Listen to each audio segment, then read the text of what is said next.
Hello बच्चों, स्वागत है। मैं कृष्ण कुमार संताप में आपका स्वागत करता हूँ ऑनलाइन क्लास में। आज 8वीं क्लास के बल और दाब के बारे में पढ़ाया जाएगा आपको। इसमें भी हम बात करेंगे बल, दाब और दैनिक जीवन में दाब के प्रभाव के बारे में।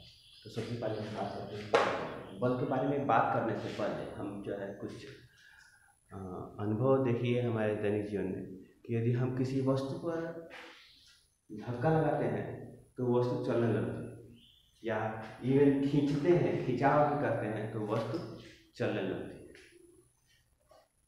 तो इसमें हमें क्या दिखता है कि जो धक्का देने में और खिंचाव करने में दोनों में ही हम लोगों को जोर लगाना पड़ता है।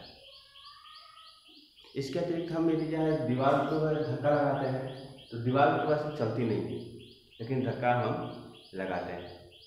तो इन सभी केसेस में यानी धक्का लगाने में, खिंचाव करने में, या हम जो है दीवार पर धक्का या खिंचाव लगा रहे हैं, इन सब में हम जो भी प्रयास कर रहे हैं, धक्का, खिंचाव या प्रयास, ये सब बल कहलाता है।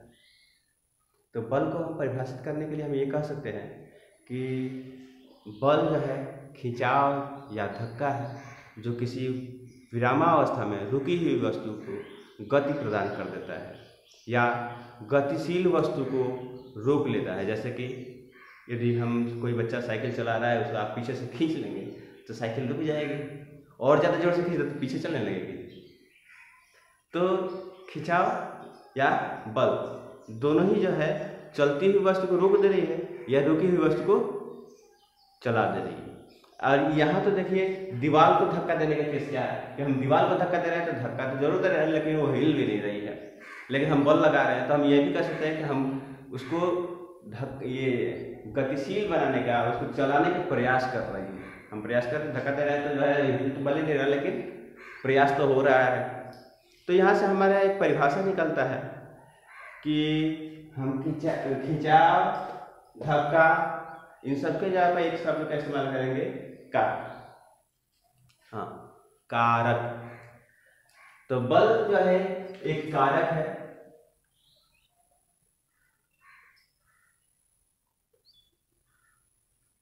जो किसी वस्तु पर लगाने से वस्तु के प्रारंभिक स्थिति, चाहे वो गतिशील है चाहे रुकी हुई है, में परिवर्तन होता है या परिवर्तन करने का प्रयास करता है। यानी बल, यदि एक साथ कहा जाए इन सब बातों को, तो बल एक ऐसा कारक है जो किसी वस्तु के प्रारंभिक स्थिति में बदलाव लाता है या बदलाव लाने का प्रयास करता है। अब देखिए, ये एक ईंट लीजिए, उसको मेज पर या चौकी पर रख दीजिए, उसके बाद से धक्का दीजिए। अब उसको उस ईंट के ऊपर एक और ईंट रख दीजिए, यानी 2 ईंट हो गए। अब फिर जाए उसे धक्का दीजिए, तो आप देखेंगे कि पहले की तुलना में दुगुना बल लगाना पड़ रहा है, जोर लगाना पड़ रहा है। यदि 3 ईंट रखेंगे, 3 गुना जोर लगाना पड़ेगा। इसका मतलब है कि बल में परिमाण भी होता है, मात्रा होती है जिसे हम नाप सकते हैं। दूसरा चीज, अगला चीज कि हम जो है धक्का इस दिशा में दे रहे हैं तो वस्तु की गति की दिशा भी इधर ही होगी। यदि जो है हम चाहते हैं कि नहीं वस्तु इस दिशा में गति करे, तो उसके लिए हमें जो है बल जो है नीचे से ऊपर यानी कि इस दिशा में लगाना पड़ेगा। यानी कि बल की दिशा भी इस बात को निश्चित करती है, डिसाइड करती है कि वस्तु किस दिशा में चलेगा। वस्तु किस दिशा में चलेगा इस बात पर निर्भर करता है कि बल किस दिशा में लग रहा है। यानी कि बल में दिशा भी होती है। तो यहाँ से हमें कुछ और बातें पता चली बल के बारे में कि बल तो एक कारक है, पहले जान चुके थे। दूसरा एक चीज हम जाने हैं कि बल में परिमाण होता है, मात्रा, और क्या होता है, दिशा भी होती है। अब बच्चे जरा एक चीज ध्यान दो कि जैसे हम आलू लेना है, खरीदना है, तो हम कहते हैं कि 1 पसेरी ले आओ, 1 किलो ले आओ, 2 किलो ले आओ। तो ये जो 1 के या 2 किलो के पास में जो किलो बोल रहे हैं वो क्या चीज है, इसे हम बेटा विज्ञान की भाषा में मात्रक या इकाई बोलते हैं। द्रव्यमान का मात्रक इकाई है, भार हम जो है किलोग्राम में नापते हैं। वैसे ही लंबाई नापना हो तो मीटर में नापते हैं, तो फिर बल नापना होगा तो कैसे नापेंगे? तो बल का मात्रक होता है, आप याद रखेंगे हमेशा, न्यूटन। या एक और चीज है कहा जाता है, वो है किलोग्राम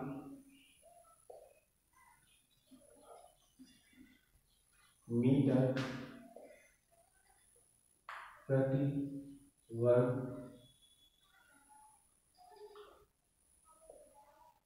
सेकंड। किलोग्राम मीटर प्रति सेकंड स्क्वायर, इसको ये कहा जाता है। तो किलोग्राम मीटर प्रति सेकंड स्क्वायर, इसको करने से अच्छा है आप याद रखें न्यूटन। तो ये हो गया बल का मात्रक। तो अब हम बात करें, फिर से एक बार रिवाइज कर लेते हैं। बल क्या चीज़ है? बल एक धक्का है, खिंचाव है, जिसके कारण वस्तु जो है रुकी हुई है तो चलने लगती है, जो चल रही है तो रुक भी सकती है। और एक चीज़ है, या हम ऐसे कहते हैं कि बल जो है एक कारक है जो किसी वस्तु पर लगाने से वस्तु चलने लगती है या रुक जाती है। यहाँ तक कि जो है ये जरूरी नहीं है कि बल वस्तु चलने ही लगे चाहे रुक ही जाए, उसका प्रयास भी कर सकती है। तो हम आगे बढ़ें, बल के पास से बात आता है दाब का। तो दाब के लिए हम थोड़ा सा एक प्रयोग करेंगे। और दाब पढ़ रहे, दाब के लिए जो हम जो प्रयोग करने जा रहे हैं वो ये है कि एक ईंट ले लिए, कम से कम 2 ईंट चाहिए, उसका अगले प्रयोग कर लिए। तो उस एक ईंट को थाली में बालू भर दीजिए और उसमें खड़ा कर दीजिए। उसके बाद देखिए कितना धंसा है। इसके बाद से इसी ईंट को पट कर दीजिए, मतलब कि इसको लेटा दीजिए। तो लेटाने के बाद से देखिए कि कितना धंस रहा है। देखेंगे आप कि जब ये खड़ी थी तो ईंट ज़्यादा धंसी हुई है, और लेटी हुई है तो ईंट कम धंसी है। क्या कारण है इसका, क्या कारण हो सकता है? तो आपके दिमाग में आएगा कि इसका जो संपर्क तल है, ये इसका क्षेत्रफल यहाँ पर कम है और यहाँ पर संपर्क तल का क्षेत्रफल ज्यादा है। हम कह रहे हैं संपर्क तल का क्षेत्रफल यहाँ पर कम है और यहाँ पर संपर्क तल क्षेत्रफल ज्यादा है। संपर्क तल का क्षेत्रफल ज्यादा होने के कारण ये कम धंस रहा है और यहाँ पर संपर्क क्षेत्रफल का संपर्क तल क्षेत्रफल का कम होने के कारण ये ज्यादा धंसता है। यानी कि इस पर जो भी इसके वजन के कारण दबाव पड़ रहा है, यहाँ दबाव ज्यादा है और यहाँ का दबाव कम है। इसका मतलब ये भी हुआ कि जो दबाव है, जो दाब है, संपर्क तल का जो क्षेत्रफल है उसका उल्टा है। मतलब कि संपर्क तल का क्षेत्रफल यदि कम है तो दाब ज्यादा लग रहा है, जिसके कारण बालू में ईंट ज्यादा घुस रही है। संपर्क तल का क्षेत्रफल ज्यादा हो जा रहा है, इसलिए दाब कम पड़ पा रहा है, जिसके कारण जो है ईंट कम घुस रही है। तो यहाँ से हम ये कह सकते हैं कि दाब जो होता है, जो दाब ये संपर्क तल के उल्टा संबंध रखता है, संपर्क तल से उल्टा संबंध रखता है, जिसको हम इस तरह से दिखाते हैं कि दाब अनुक्रमानुपाती होता है 1/, संपर्क तल का क्षेत्रफल। इसको हम ऐसे ही पढ़ते हैं कि दाब व्युत्क्रमानुपाती है संपर्क तल का क्षेत्रफल, मतलब उल्टा। व्युत्क्रमानुपाती मतलब उल्टा, कि ये बढ़ेगा ये घटेगा, ये घटेगा ये बढ़ेगा। अब हम बात करते हैं, ये तो अभी रही बात संपर्क तल के क्षेत्रफल के। एक कंडीशन और देखिए तब क्या होगा, जब हम इस थाली के बालू में जो हमने ईंट खड़ा किया है, जो इतना धंसा हुआ है ना, इसके ऊपर एक और ईंट रख देते हैं। तो ऐसे केस में ईंट और थोड़ा नीचे धंस जाएगी, क्योंकि अब बल एक ईंट का और ज्यादा हो गया है। यानी जैसे जैसे बल बढ़ता जाएगा, ईंटों का भार बढ़ता जाएगा, वैसे वैसे इस पर दाब भी बढ़ता जा रहा है। तो यहाँ से हम ये कह सकते हैं कि जो दाब है बढ़ेगा जब बल बढ़ेगा, यानी बल बढ़ेगा तो दाब भी बढ़ेगा। इसको हम जो है विज्ञान की भाषा में कहते हैं कि दाब समानुपाती होता है बल के। इन दोनों को यदि हम मिलाएंगे तो दाब हो जाएगा दाब बराबर बल बटे संपर्क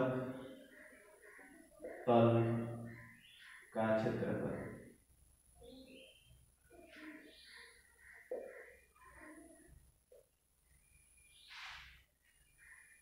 यदि हम दाब को P से दिखाएं, बल को F से दिखाएं और बटे संपर्क क्षेत्रफल को A यानी कि एरिया से दिखाएं, तो ये हो जाएगा दाब का सूत्र, जिसको हम इसका जो मात्रक होता है, तो दाब का मात्रक है न्यूटन प्रति वर्ग मीटर।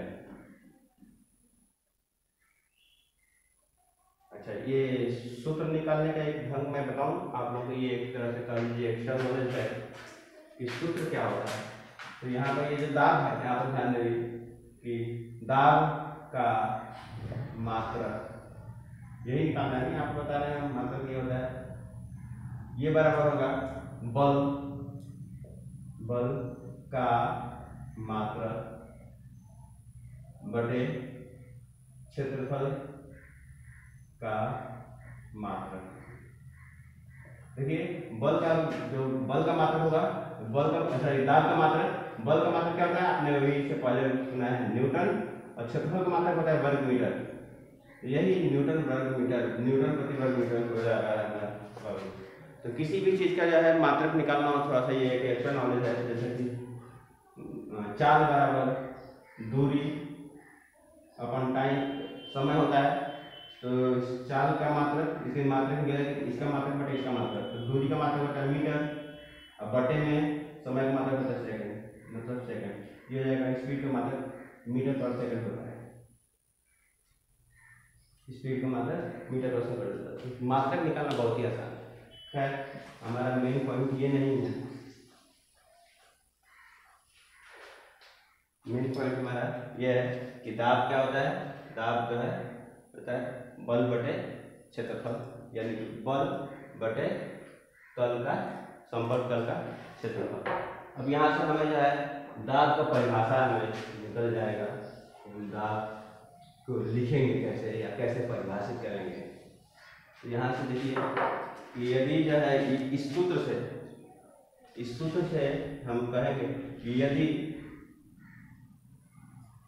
क्षेत्रफल संपर्क क्षेत्रफल 1 वर्ग मीटर हो जाता है तो क्या होगा, तो P = F बटे 1, यानी कि P = F, यानी कि हम कहेंगे कि दाब बल के बराबर है कब, यदि संपर्क क्षेत्र 1 वर्ग मीटर हो, यानी कि कहेंगे कि दाब एकांक मतलब 1 यूनिट 1 वर्ग मीटर, एकांक क्षेत्रफल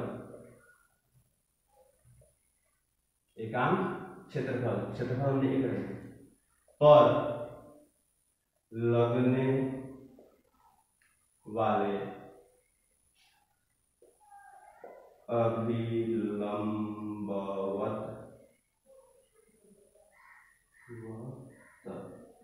बल को कहते ये आपको हमेशा के लिए याद रखना है। तो इस तरह से हमारा जो है आज का ये वाला था दाब खत्म हो रहा है। अब हम बात करते हैं दैनिक जीवन में दाब के प्रभाव। ध्यान रखिए कि यदि आप इसमें कुछ लिखना चाह रहे हैं तो बस आसान है, वीडियो पॉज करिए और उसे लिख लीजिए। दाब का दैनिक जीवन में प्रभाव। देखिए, सबसे पहले हम बात करते हैं चाकू। घर में जब सब्जी काटी जाती है हम लोग पहसुल से काटते हैं, चाकू से काटते हैं। तो पहसुल तो भाई ठीक है, पहसुल तेज करना पड़ता है, चौक करना पड़ता है, रगड़ा रगड़ के पत्थर पर। क्यों करते हैं चौक? चौक मतलब तेज। उसकी धार को बारीक करते हैं, पतला करते हैं। यदि धार इस तरह से मोटी हो जाए तो क्या काट पाएगा? नहीं काट सकता है। देखिए, इस तरह से बिल्कुल कहीं से कट नहीं रहा है।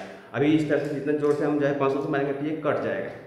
यानी कि पहसुल का जो धार होता है एकदम बारीक होता है। इसी तरह से चाकू के धार को भी बारीक किया जाता है। बारीक करने से क्या होगा? जो ये क्षेत्रफल है, आप जानते हैं कि P बराबर F/A, क्षेत्रफल कम हो जाएगा। जब क्षेत्रफल कम हो जाएगा दाब ज्यादा लगेगा। यानी कि कम ही बल लगा करके आसानी से किसी चीज को काटा जा सकता है। तो चाकू की धार इसीलिए तेज पतला किया जाता है ताकि क्षेत्रफल कम हो जाए। क्षेत्रफल कम हो जाएगा तो कम बल लगाने पर ही क्षेत्रफल कम होने के कारण दाब ज्यादा लगेगा, चीजें आसानी से कट जाएंगी। तो चाकू की धार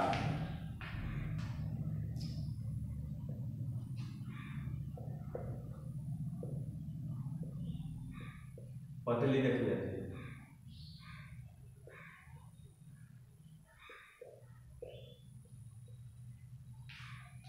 क्यों? ताकि जो है आसानी से हम काट सकें। इसी तरह से कील, दूसरा पॉइंट है कील जो नुकीली होती है बनाई जाती है। नुकीली क्यों बनाई जाती है? कि जो नोक पतला होगा यानी कि उसका सरफेस एरिया कम होगा तो वो आसानी से धंसेगी। आप जो है आपने बहुत ज़्यादा कील ठोका होगा, देख लीजिए ये चौड़ा है और ये पतला है। तो कभी भी किसी चीज़ को दबाएंगे तो ये चीज़ ज़्यादा चुभेगा बजाय कि इस मोटे वाली चीज़ की। आप खुद अपना पेन उठाइए, पेन के नीब देखिए, उसका क्षेत्रफल कम है और उसके पीछे वाला एरिया का क्षेत्रफल ज़्यादा है। तो पीछे वाले से एरिया से अपने पेन ये उंगली पर चुभाइए और जो है नोक से चुभाइए। किस में ज़्यादा दबाव पड़ रहा है, कौन ज़्यादा चुभ रहा है? आप खुद महसूस करेंगे कि नोक ज़्यादा चुभ रहा है। क्यों? क्योंकि नोक का क्षेत्रफल कम है, जिसके कारण दाब ज़्यादा लगेगा और हमें दर्द ज़्यादा महसूस होगा। तो नुकीली कील इसलिए बनाई जाती है कि कम दबाव लगा करके ही आसानी से उसको धंसाया जा सके। इसके साथ साथ और भी है, आपने ध्यान दिया होगा कि जो बैग होते हैं ना, पीठ पर लादने वाले बैग, यदि उसकी रस्सी जो है पतली रस्सी है तो चुभती ज़्यादा है बजाय कि चौड़े पट्टी कंधे पर जो स्टेप लगते हैं उस वाले बैग के। जिन बैग के जो है यहाँ पर जो टांगने वाला टंगना जो होता है वो चौड़ा होता है, वो आसानी से हम उसको अपने कंधे पर रख लेते हैं क्योंकि वो चुभता नहीं है। क्यों? क्योंकि चौड़ा होने के कारण उसका क्षेत्रफल ज़्यादा होता है तो हमारे कंधे पर दाब कम पड़ता है। और पतली रस्सी बना देंगे तो पतले के रस्सी के क्षेत्रफल जो है कम होने के कारण दाब हमारे कंधे पर ज़्यादा लगने लगता है, जिससे कि हमें परेशानी होने लगती है। इसके अतिरिक्त और भी बहुत सारे हैं इस्तेमाल, जैसे कि मजदूर लोग अपने सर पर बीठा बना के रखते हैं, पगड़ी बना के रखते हैं।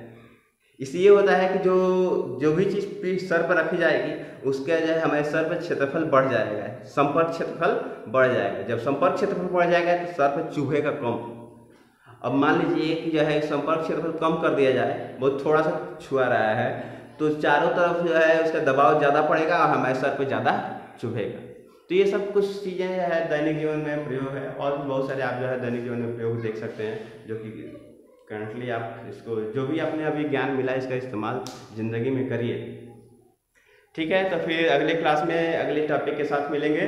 और हाँ, इसको जो है आप दोहराइएगा और यदि कोई सवाल है तो ग्रुप में सवाल पूछ सकते हैं। धन्यवाद।